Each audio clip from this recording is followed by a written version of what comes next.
There is no magic switch that is flipped when you publish a book that you become a different person. You're still the same person.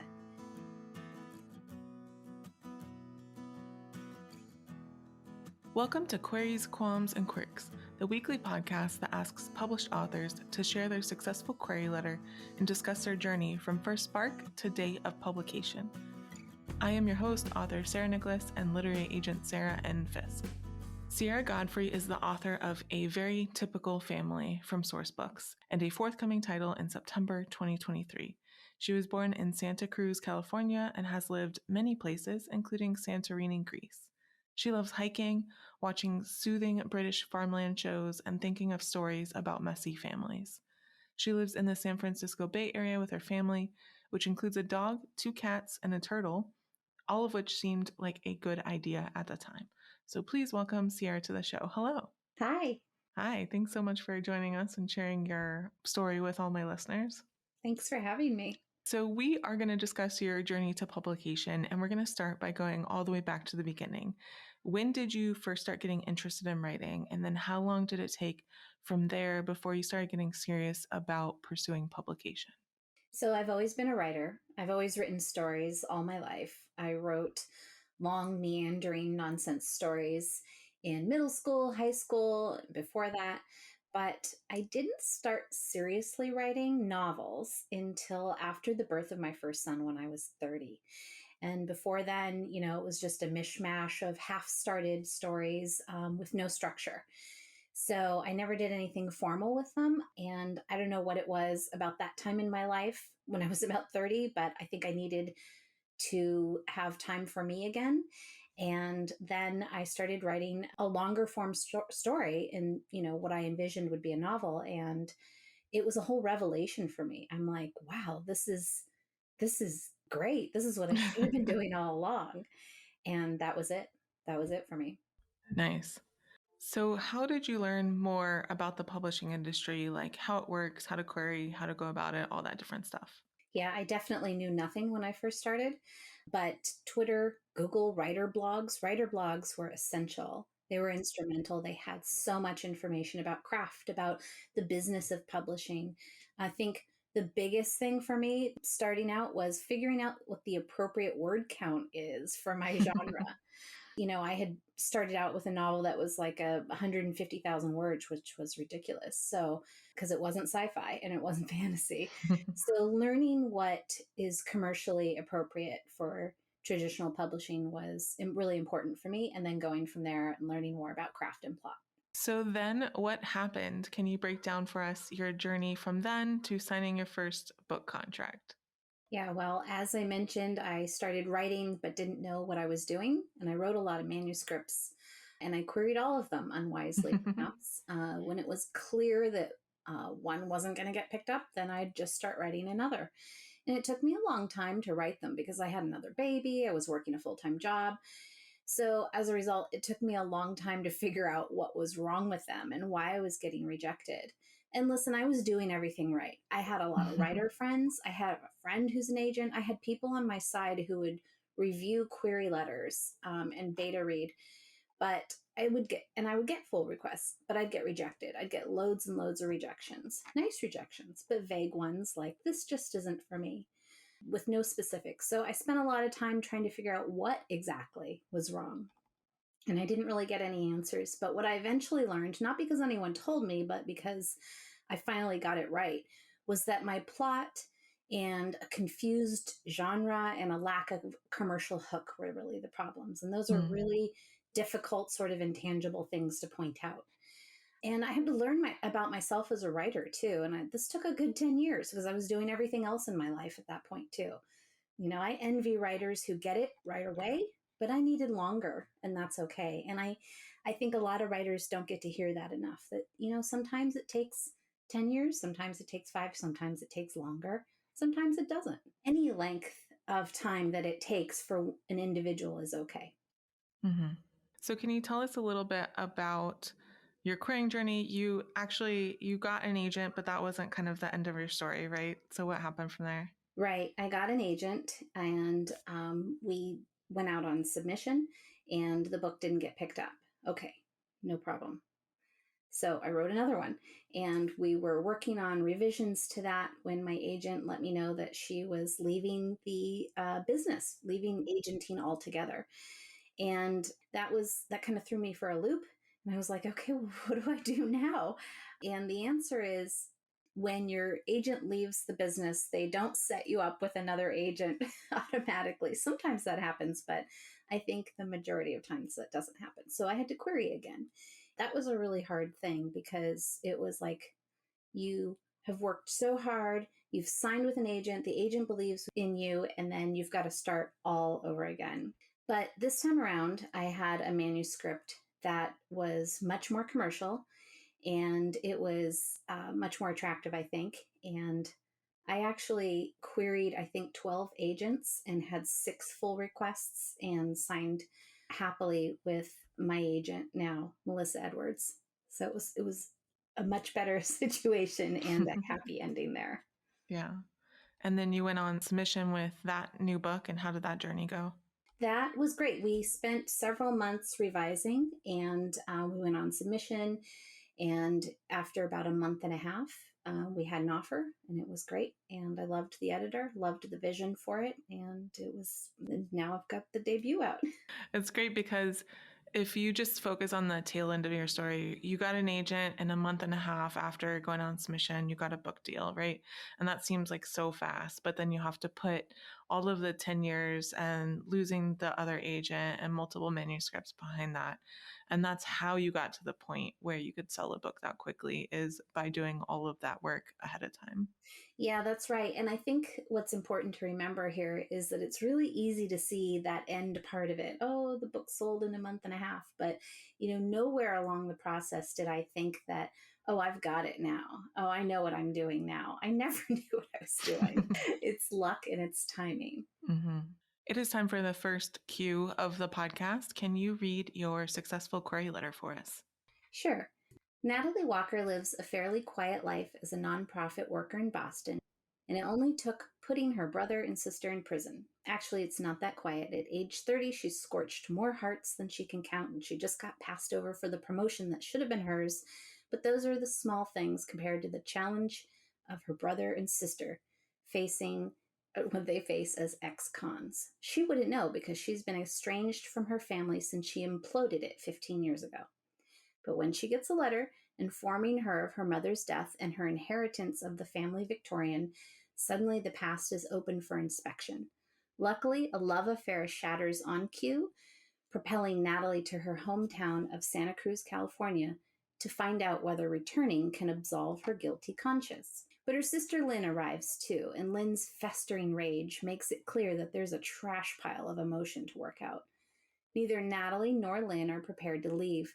For Natalie, it would be giving up on making amends and getting to know the sweet nephew she sees herself in. And for Lynn, it would be allowing Natalie to win.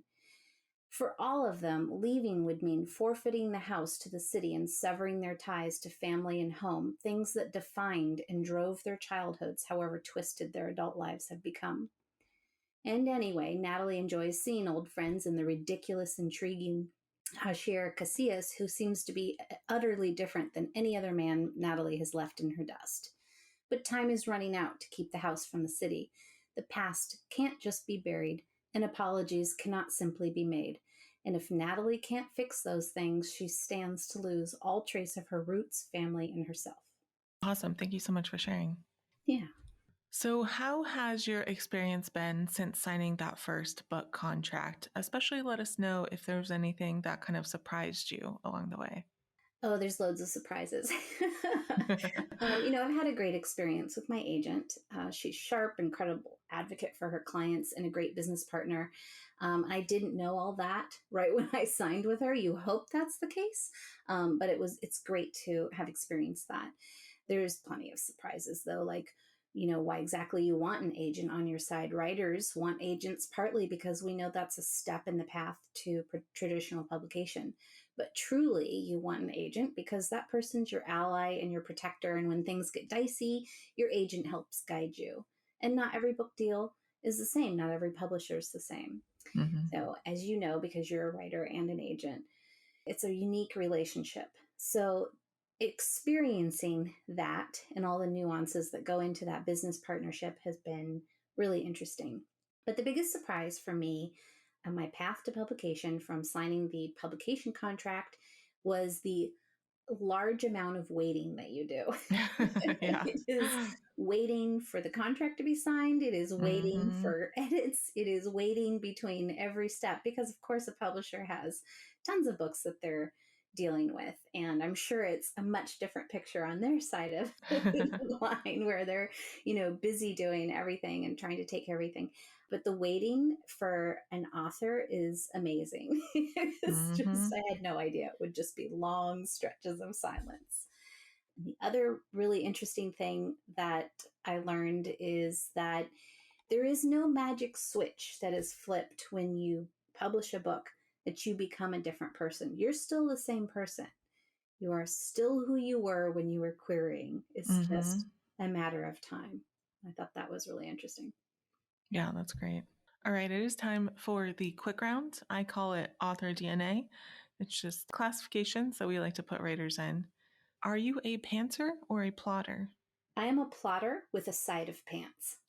Do you tend to be an overwriter or an underwriter? Overwriter, always. Do you prefer to write in the morning or at night? Always the night. When starting with a new project, do you typically start with character or plot or concept or something else first? It's concept, but more and more these days, it's also character. Mm. Do you prefer coffee or tea? Coffee first, then loads of tea. When drafting, do you prefer silence or some kind of sound? Sound. I always have a playlist going while I write. When it comes to the first draft, are you more of a get it down kind of person or a get it right kind of person? I'm a get it down person. This is a hard one because I want to get it right so badly right out of the gate. But I've learned that getting it down is more important, and then you can go back to get it right. What tools or software do you use to draft? I use Scrivener to draft. I use a plotting structure to help visually guide my chapters files. And then after a solid first draft that's close to being shared, I export it to Word. Do you prefer drafting or revising more? Drafting always. Revising's painful. I feel the same way. So many people say revising, and it's so surprising. Do you write in sequential order or do you hop around? Sequential. And final quick round question. Are you an extrovert or an introvert? I'm an introvert. All right, now we're going to talk about the second Q of the podcast. What were some of the qualms or worries that you had on your journey, and were they realized, or did you overcome them, or how did they shake out? I worried that I didn't have the chops to be published. And I worried that my writing just wasn't good enough. And I'm sorry to say that that feeling never really goes away. But it's better now that I have an agent and a publisher who believe in me. But, those feelings of inadequacy and comparison being the thief of joy never really go away. That was another surprise to me in the publication. And a third Q, do you have any writing quirks? Is there anything about your writing process that you think is kind of different or interesting or unique? There really isn't. I mean, I'm sure we're all different. We all do things in different ways, but no, nothing came to mind. Michael Mame, who was one of the first guests on the podcast, said the most interesting thing about his writing process is that it is completely boring. Yeah, I guess the interesting thing for me is how easily distracted I get. Yeah. When you were in the lowest parts of your journey, what kept you going and why did you stick to it? Friends who have been there, that and the fact that I knew I never wanted to stop writing stories ever. That's who I am. Do you feel like you made any mistakes along the way that you might like to share with listeners so hopefully they can avoid the same ones? Well, obviously, I wish that I hadn't spent so many years querying without success, but probably it was a little bit of many different things, one of which is not taking the time to learn the market.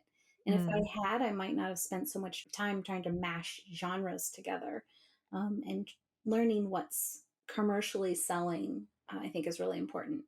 Can you share with listeners one of the most important lessons that you learned on your journey to publication?